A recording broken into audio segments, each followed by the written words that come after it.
Hi, I'm Josh Todd, lead pastor of Radiant Church. You know, the number one question I often get as a pastor is, if God really exists, why does he allow bad things to happen to good people? And you know, as a pastor, I actually often ask myself this same question.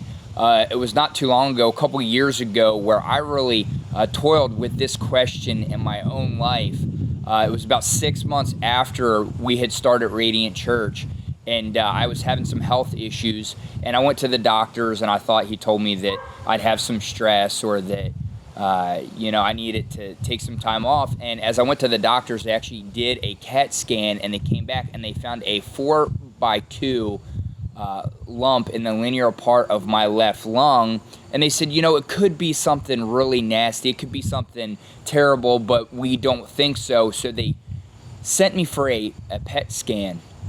And in this PET scan, when it was completed, I had got a call from a specialist immediately afterwards, and that's never a good sign. And they had told me that I lit up like a Christmas tree in that scan, and that it wasn't just that one spot in my lung, but there were spots all over my esophagus and my stomach, and that it was potentially something very, very bad. And as a person, you never want to hear the word cancer and malignant.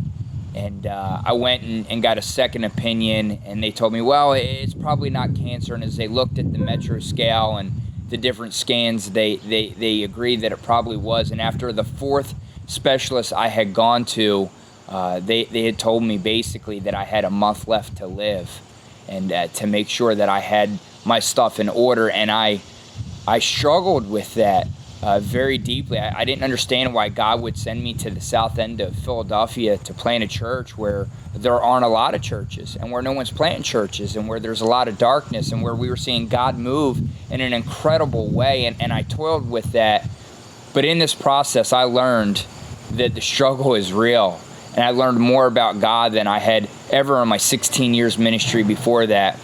The struggle is real in life. We all have struggles that we're going through, whether it's from a physical standpoint, a mental standpoint, a financial standpoint. There is a struggle that every person is dealing with. And as we start a new series, The Struggle is Real, I want to personally invite you to come out and to hear what the Word of God has to say about your struggle, and how you can be transformed through that situation, and how God can use that for power and favor in your life. I hope to see you soon at Radiant Church.